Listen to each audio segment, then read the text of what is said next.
In the beginning, there was darkness, and then, bang, giving birth to an endless expanding existence of time, space, and matter. Now see further than we've ever imagined, beyond the limits of our existence, in a place we call the universe. Streaking through space, light is the fastest thing in the universe. It could circle the Earth 7 times in 1 second. As it reaches us across vast distances, it reveals the history of the cosmos. We're able to look back in time. Light travels at 186,000 miles per second. Its speed is an ultimate barrier. Nothing can go faster. We have never, ever broken the speed limit. But is the answer final? Will spaceships ever speed faster than light? Is it even worth trying? To give up without trying is just giving up. It can neither be touched nor felt.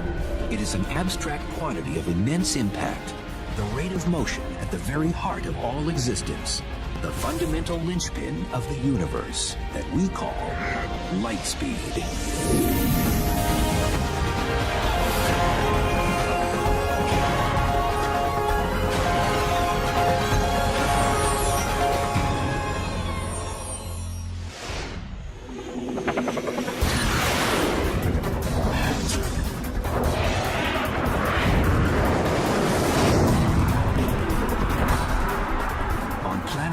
Where speed is in demand, the fastest people, vehicles, and technologies seem to crawl in a cosmos where light speed is king. More than king, the speed of light is the cornerstone on which the universe is built.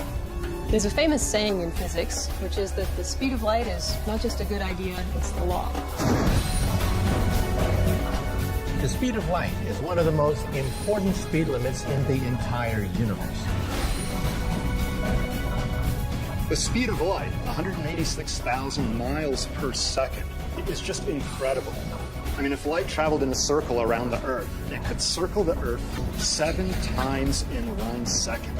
That's an incredible speed.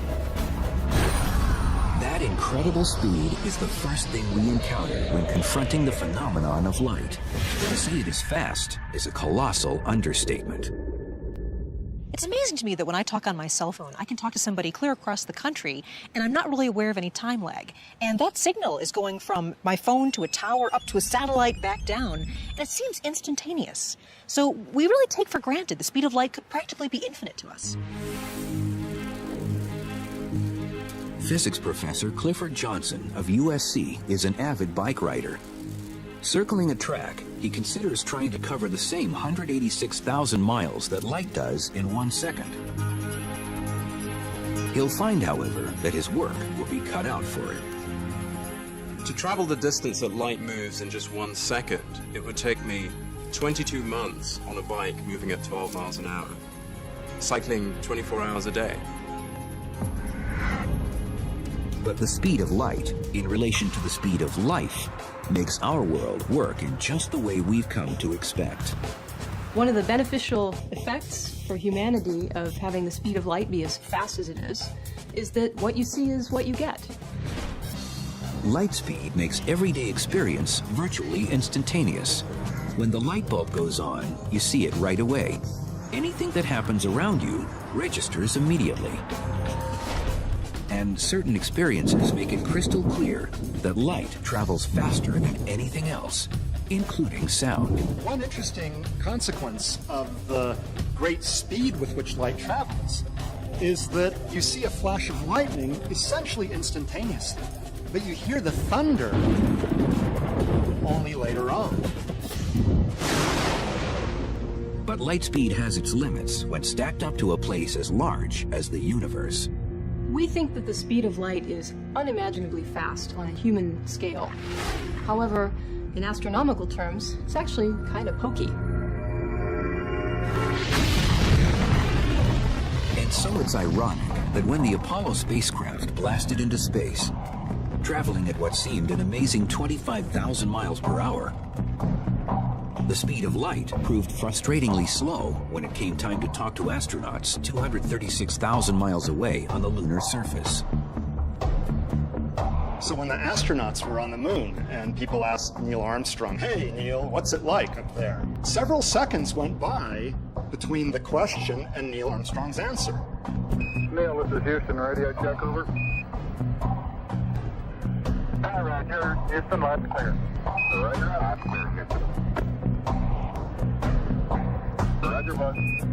And those several seconds were not because he was thinking about the answer, but rather because it took 1.3 seconds for the signal traveling at the speed of light to reach Neil from mission control, and another 1.3 seconds for his reply using radio waves to come back. And that's 2.6 seconds without even thinking. Okay. The 1.3 seconds it takes light to travel from the Earth to the Moon is pocket change compared to other celestial bodies. Light from the Sun, for instance, takes more than 8 minutes to get to the Earth. And if the sun were to disappear right now, if the sun were to suddenly vanish, it would take 8 minutes before we would even feel the shock wave and see the effects of a disappearing sun. The limits of light speed also make communicating with Earth's far-flung spacecraft a special challenge. It takes up to 44 minutes for signals to travel back and forth to the probes exploring Mars. More than 3 hours to Cassini at Saturn. And over 29 hours to Voyager 1, the most distant of all, now heading out of the solar system. Still, these distances are trivial on a cosmic scale. We can almost understand the 10 billion miles separating Earth from Voyager. But what's next? The nearest star is a red dwarf named Proxima Centauri, nearly 25 trillion miles away. That's 25 followed by 12 zeros. I am often asked a question, how can you as an astronomer really comprehend these vast distances, these huge numbers? And the answer is, I can't. The human brain really doesn't wrap itself around numbers that big. Occasionally, I actually write out how many zeros there are in kilometers from here to a galaxy, just to see how huge that number is. But in reality, of course, as astronomers, we would be spending all day writing zeros unless we came up with a better unit to use. And that's what a light year is. A light year is approximately 6 trillion miles. It's the distance that light travels in 1 year. Using light years to describe distances opens up another dimension of light speed's character. Think of it. Sirius, the brightest star in the sky, is 8.6 light years away. That means we see it not as it is today, but as it was 8.6 years ago. We see the bright star Vega as it was 25 years ago, and the red supergiant Betelgeuse as it was 500 years ago. It's a wonderful gift of nature that because it takes time to travel, we're able to look back in time. The further out we look in distance, the further back in time we look. We would have no idea what our cosmic history was if the speed of light traveled instantaneously. Laura Danley is curator of the historic Griffith Observatory in Los Angeles.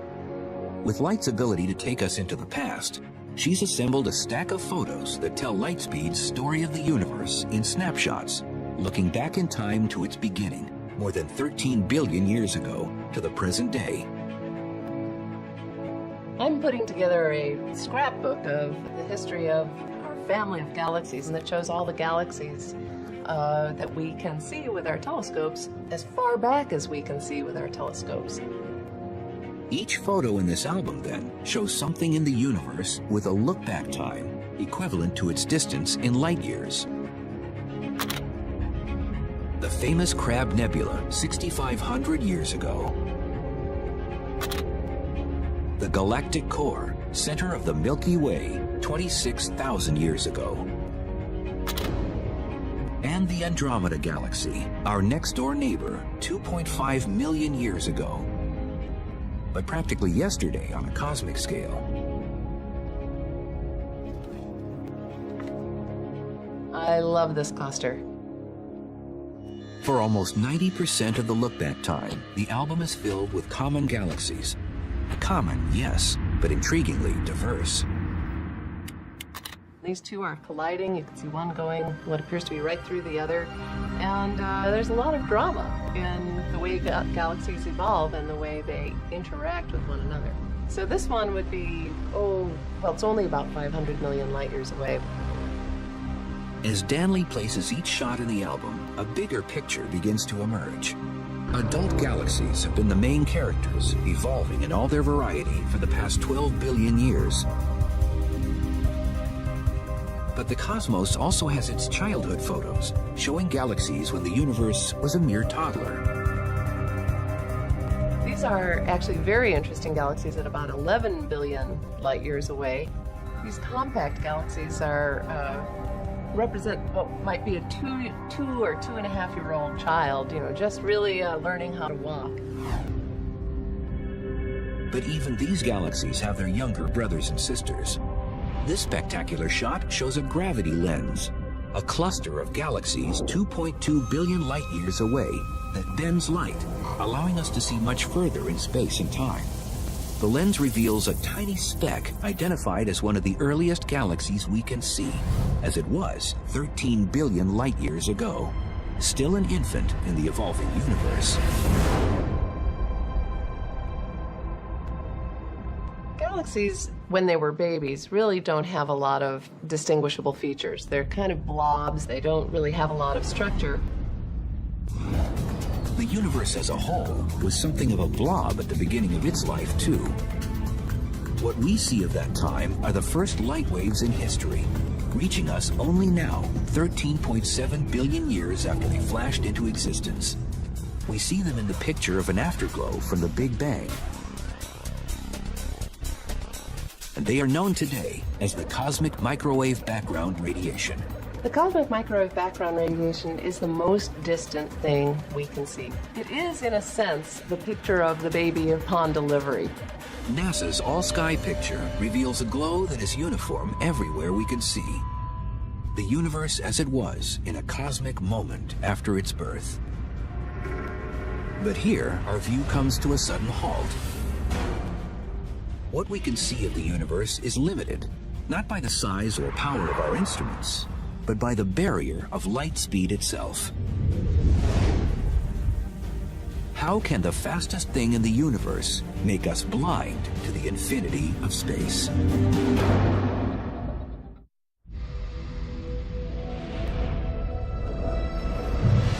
Knowing that light speed is 6 trillion miles per year gives us the light year, a convenient shorthand for talking about the huge distances in the universe. But it's just as important to understand that light speed at 6 trillion miles per year is an ironclad constant. The speed of light is so constant that the universe actually changes everything so that you never see it going any other speed. So the speed of light really is the measuring stick of the entire universe. In fact, the constancy of light speed results in an amazing tool for measuring distance in the vastness of space. The tool is called redshift. It happens as light between galaxies travels at a fixed speed. When the space between the galaxies expands, the light racing between them gets stretched, turning red in color.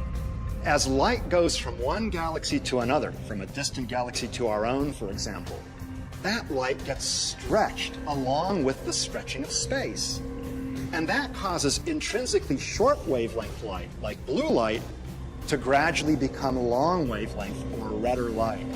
That fundamentally is the cause of the redshift that we see in the spectra of galaxies.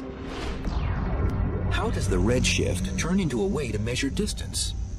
It's all because of an astonishing discovery made in 1926 at the Mount Wilson Observatory outside Los Angeles. Being up here on Mount Wilson is always a thrill for me because it was actually right here at this location that our view of the universe entirely changed. It was here that Edwin Hubble found out the universe is expanding. And that was an amazing thing. He wasn't expecting it. Nobody thought that was the case. And it changed everything.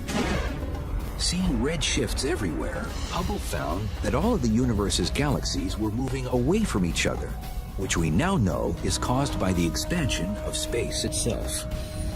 As seen from the Earth, a galaxy doesn't look like it's moving away, but we know that it is because its light is red-shifted.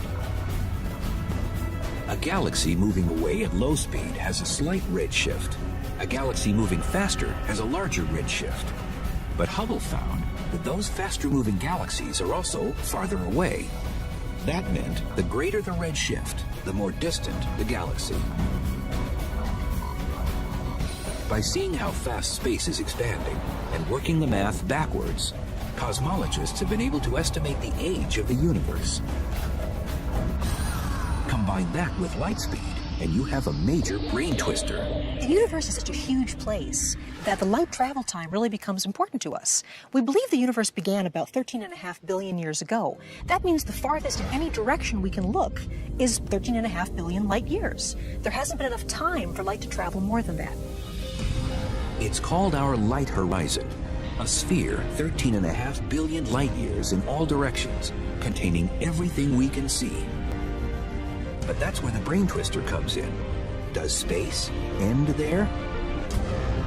We have no reason to believe that the distance we can see is the entire size of the universe. In fact, it might be much bigger than that. It's just that with light travel time, that's all we can see. That's our horizon. So consider this conundrum. Astronomers in a galaxy at one edge of our horizon can't possibly see any galaxies on the other edge of our horizon. But they can see galaxies 13.5 billion light years in the other direction. And so can astronomers at the edge of their horizon. And on, perhaps to infinity. As for astronomers on Earth, light speed has them trapped. If we ask what is happening beyond our light horizon, we have to face the fact that the speed of light really is a barrier. We've never seen anything beyond our light horizon. Can we take comfort in the fact that there is so much to see inside our horizon? This breathtaking shot is the Hubble Space Telescope's ultra-deep field. It's a massively detailed photo of an area of the sky 100 times smaller than the full moon, yet containing 10,000 galaxies, some whose light has been speeding toward us for 13 billion years. Beyond that is the cosmic background radiation from just 400,000 years after the Big Bang. In NASA's color-coded picture, the radiation's glow is pure green, representing a distribution of matter so uniform, its temperature varies no more than 1/50,000th of a degree. Nothing in human experience is even close to this kind of uniformity. In fact, astronomers believe the universe should really be very different. By rights, the universe should be lumpy.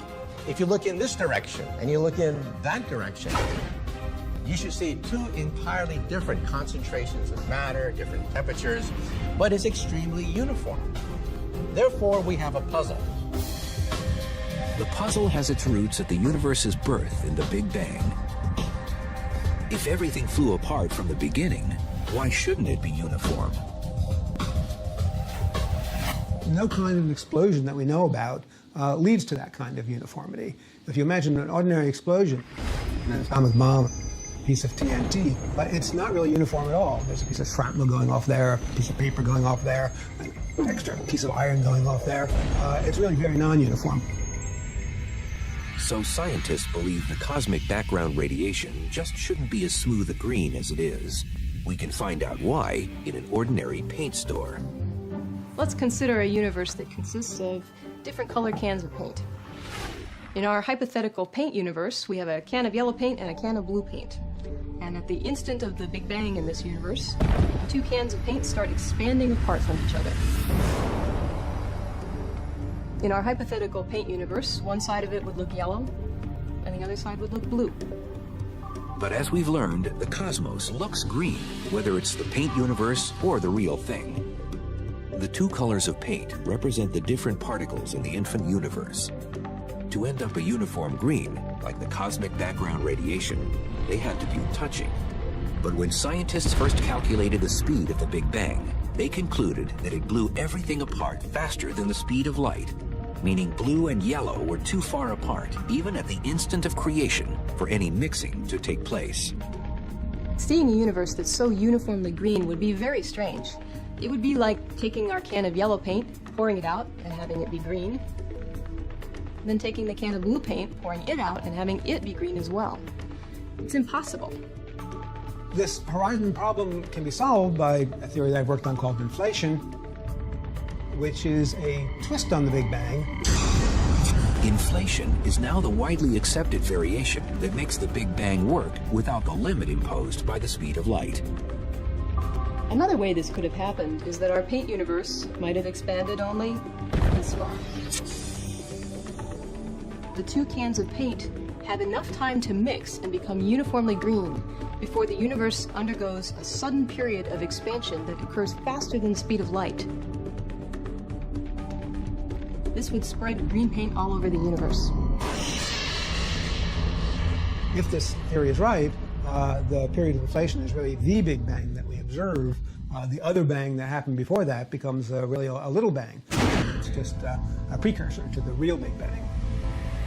Even today, the universe is expanding at high velocity. Galaxies speeding away from each other so fast that they seem to violate light speed as the ultimate speed limit.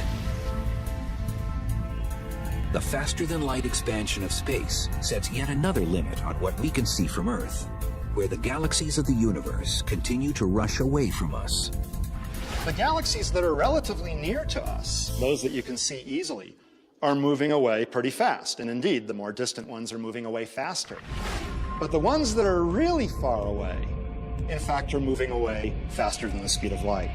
And then there are the galaxies that you will never see because they started out so far away that the light from them will never reach you because the space is expanding faster than the speed of light. Space itself, then, is the exception to the rule. It can expand faster than the speed of light. But everything inside it remains bound by Albert Einstein and his theory of relativity. Albert Einstein is the cop on the block. You cannot break the light barrier. We physicists can accelerate particles to 99.9999% the speed of light, but we have never, ever broken the speed limit. But we don't need to break the limit to experience the strange province of light speed. If the universe bends and stretches around the speed of light, what happens when we hit the accelerator and start to get close?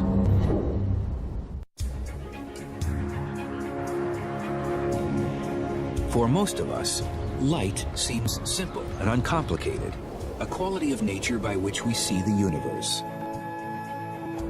Under the scrutiny of science, however, it becomes strange and bizarre. Light is such a common thing in our everyday experience, and yet we have very little understanding of it, really. It's very weird. The speed of light is something that the entire universe bends around to accommodate. We can begin to understand why the universe bends itself around light speed by joining physicist Clifford Johnson at a bicycle track, where a tennis ball will compete against a beam of light. If I throw an ordinary object like a tennis ball, I can throw it at a given speed, and it'll go a certain distance. This is the path of the tennis ball as Johnson throws it while he's standing still. It lands roughly halfway down the track. Next, he'll throw the ball again, but this time from a moving bike, with different results. If I throw the tennis ball at that same speed while riding the bike, it'll go faster because it's the speed of the tennis ball plus the speed of the bike, and so it'll go further. Compare the two tosses, and the difference is clear. The ball goes faster and farther when thrown from the moving bike.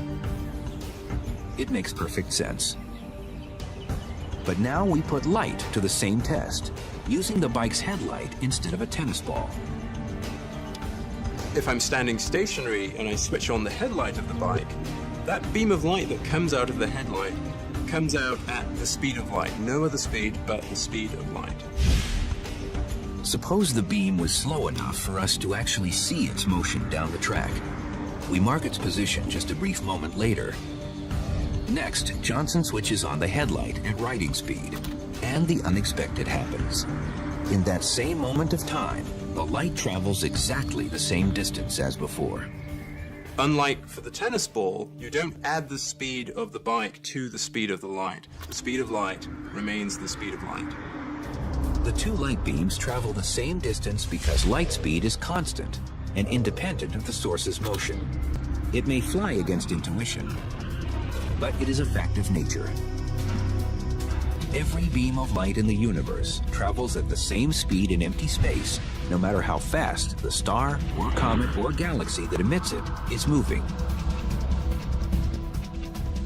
After scientists discovered this fact at the end of the 19th century, Albert Einstein did the math for the rest of us and developed his special theory of relativity, with constant light speed as its center. Understanding the speed of light gave us a window into understanding the nature of space and time as we understand it now. We do not live in a rigid world where meter sticks and a clock ticking at regular intervals. We live in a flexible, stretchy Einstein's world, relativistic world of space and time. In common experience, the universe doesn't seem very stretchy to us because compared to light speed, we are moving very slowly. But when we crank up the velocity, things begin to change. As you get closer and closer to the speed of light, all sorts of strange and marvelous distortions take place. When we say that the universe kind of bends itself so that the speed of light is always constant, it's amazing how literally that's really true. As you move closer and closer to the speed of light, your time appears to slow down to an observer that's just sort of watching you go by. That's amazing. When Clifford Johnson bikes around the track, he needs to be going about 56 million times faster than his current 12 miles per hour to get close to light speed. But suppose he could. Imagine I were riding my bike close to the speed of light. Never mind whether that's possible or not. Just imagine that this was happening. My clock's running slow compared to the cameraman on the ground who's filming me. If I do that for a while, I'm going to age much more slowly than the cameraman who's on the ground. So that when I come back from the trip and come back and talk to the cameraman, he's actually much older than when I left him. If this sounds like magic instead of science, there is proof in something that many of us experience every day. A great example of Einstein's special theory of relativity and the fact that clocks that are moving relative to you run more slowly than your own clock, which is at rest, is the GPS system. The global positioning system lets us drive our cars without getting lost. Turn right. GPS begins with a network of 24 satellites orbiting the Earth 12,500 miles above the surface. At any one time, the device in your car receives signals from at least 4 satellites and compares their light speed travel times to calculate an accurate location on the ground. Drive 500 feet, then turn right. The whole thing depends on super accurate clocks. And when the engineers designed the system, they knew the satellites would be orbiting at nearly 7,000 miles an hour. The speed is enough to slow down their clocks by a tiny fraction of a second. The engineers have factored all the relativistic time differences into the system, which gives it impressive precision. If the clocks in the satellites are running at a different rate than the clocks down here on Earth, and you don't take that into account, you will get the wrong answer for where your car is. Drive 0.1 miles to destination on left. The distortion of time is only one of the strange results of traveling close to the speed of light. On the bike track, Clifford Johnson continues to push the envelope as space begins doing odd things to him and his bicycle. Imagine I'm on my bike again, going close to the speed of light. An observer looking at me would actually see, for example, that the length of my bike in the direction of motion I'm moving is getting shrunk. Actually, the bike is getting shorter. The effect is called length contraction, and together with time dilation, it is seen by a stationary observer while looking at someone traveling close to light speed. But Professor Johnson does get his own chance to witness light speed's weird effects. As his velocity closes in on light speed, his view of the world changes drastically. What I'm seeing as I move close to the speed of light, straight ahead, is that the shapes in front of me are getting quite distorted as compared to everyday life.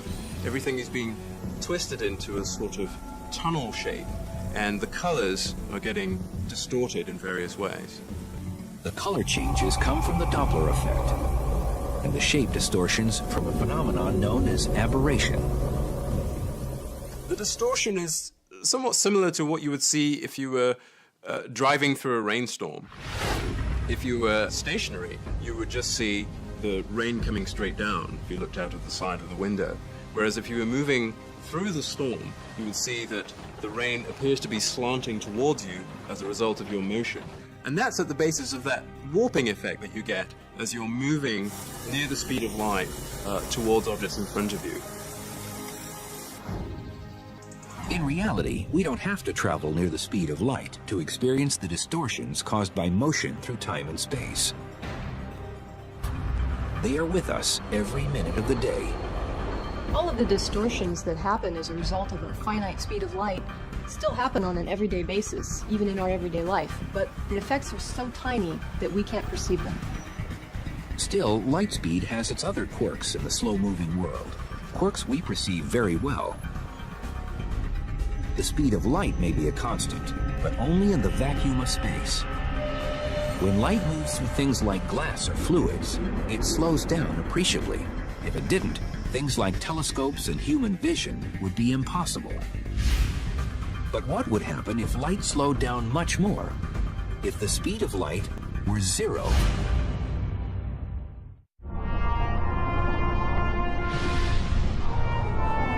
Light speed is 186,000 miles per second. It is a universal constant, but a constant with a catch. It travels at that speed only in a vacuum.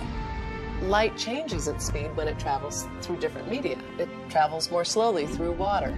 That's why you see refraction and bending and rippling of light when you're underwater. Life as we know it would be very different if light didn't propagate at different speeds through different materials. For example, we wouldn't be able to see. Our eyes wouldn't work the same way. In a universe where light moved at the same speed through all materials, we would know little of the world around us, seeing only vague blobs of dark and light. That's because our eyes depend on biological lenses to focus images on our retinas.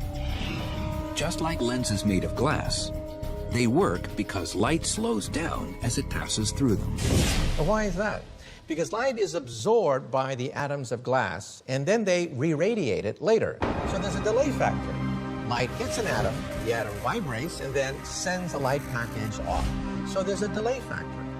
The delay factor also causes light to bend when it hits glass shaped into a lens. Bent in just the right way, light can be focused, collected, and magnified. For astronomers studying the universe, nothing could be more important. Thank goodness light slows down when it goes through glass, because that's the reason why we have telescopes. The reason why we have telescopes is because light bends going through glass, and we can concentrate large amounts of light to a single point, and then that gives us the ability to see the marvels in the universe itself. Light travels through the glass lenses of telescopes at about 124,000 miles per second. 2/3 of its speed through a vacuum. But some scientists are looking at making use of light at far slower speeds. And then we have the AOs over here. They're pretty much all functioning now. At her lab on the campus of Harvard University, Dr. Lena Howe has taken slow light to the extreme by reducing light speed to zero. The speed of light, of course, is incredibly high. I mean, nothing goes faster than light. And, you know, the usual 186,000 miles per second. And we kind of thought, gee, that's awfully high. Let's try to do something about it. So we have a detector right there. Howe and her team conducted their experiments in a complex laboratory filled with lasers, mirrors, prisms, and other exotic gear. It is a branch of physics where few have dared to tread. If you can start to change things so dramatically as taking this enormous light speed and then bring it down to bicycle speed, that then you're in a completely new regime of nature. You're able to now start to probe areas, regions of nature where nobody has ever been there before. The brakes are put on light speed inside Howe's lab by focusing lasers on 2 microscopic clouds of sodium gas chilled to a few billionths of a degree above absolute zero. A control laser hitting the two clouds sets them up for action. Then, a quick light pulse shoots into the first cloud, where it is squeezed into the gas and slowed to just a few miles per hour. The light pulse goes from being about 1 kilometer long in free space. It compresses like a concertina as it enters the atom cloud and ends up being only 0.02 millimeter in size. That's less than half the thickness of a hair. So really small, and it's so small that the light pulse actually ends up fitting totally inside the atom cloud. Howe says the atomic imprint of light in the sodium cloud is a perfect copy, embedded in atoms, of the original light pulse. It can then be stopped in free space between the two clouds before moving on. When it enters the second cloud, another shot of the control laser expands it to its original size, shape, and speed of 186,000 miles per second. It is comparable in some ways to a science fiction transporter that sends people or objects through space. So in these experiments, what we really do is we stop and extinguish a light pulse in one part of space and revive it in a completely different part of space and send it back on its way. Since light can carry information, this super advanced technology points the way to futuristic light-based computers that bypass wires and electronic chips. Information read directly from light may be faster, more compact, and more secure than anything we have today. But the greatest vision of scientists and dreamers is to be found at the other end of the light speed spectrum. We still face the speed of light as an impenetrable wall, a speed that Dr. Einstein told us could never be exceeded. Yet history is packed with impossibles that have become realities. Will we ever, for instance, be able to reach the stars in ships that go faster than the speed of light? If so, when?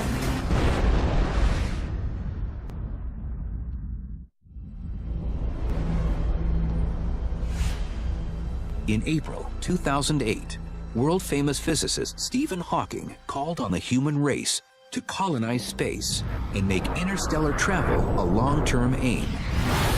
Spreading out into space will completely change the future of the human race, but maybe determine whether we have any future at all.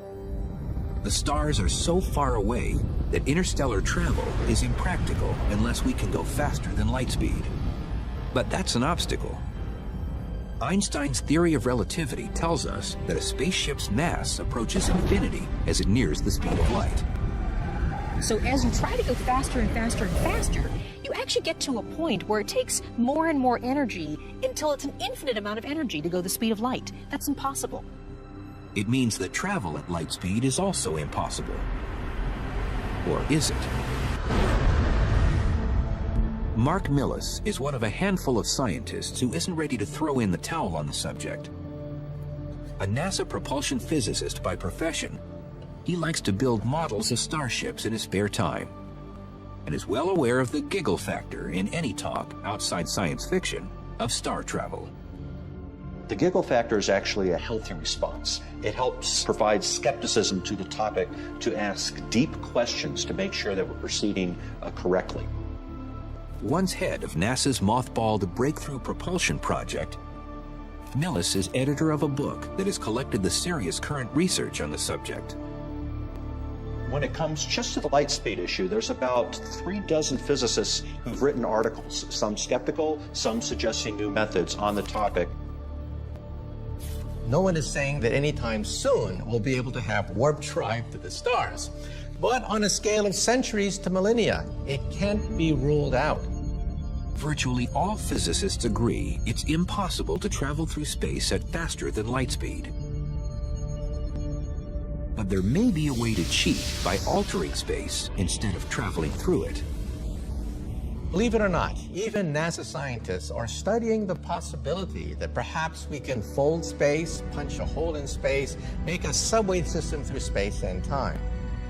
That's the basic idea behind using wormholes to actually twist space around on itself and take a shortcut through the universe. What would a wormhole machine look like? Probably huge in scale, with equipment staged perhaps on a massive number of asteroids arranged in a gigantic sphere.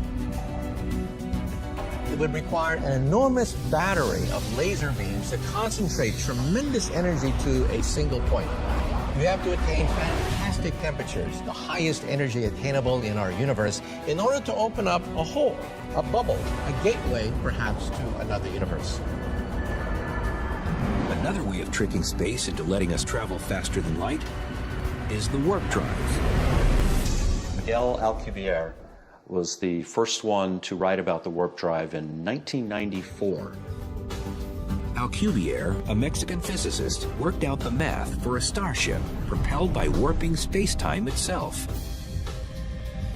Behind the ship, space-time is expanded. In front of the ship, space-time contracts. In between, the ship rides like a surfer. The ship itself sits inside a bubble, and the space around it pushes it faster than light. A successful warp drive, if it is possible at all, is probably centuries away. But in Switzerland, physicists at the Large Hadron Collider may be headed in the right direction right now. Now, the Large Hadron Collider is an atom smasher. It's a particle collider. But it's going to get to high enough energies that space and time will actually warp and bend. We're actually practicing how to bend space in the laboratory. It's the first baby step toward a warp drive.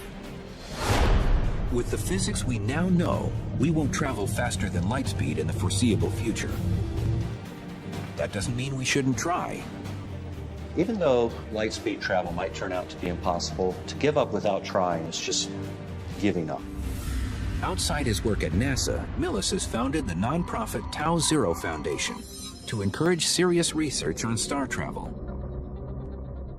Although few scientists are pursuing the idea actively, many agree it's worth at least the effort.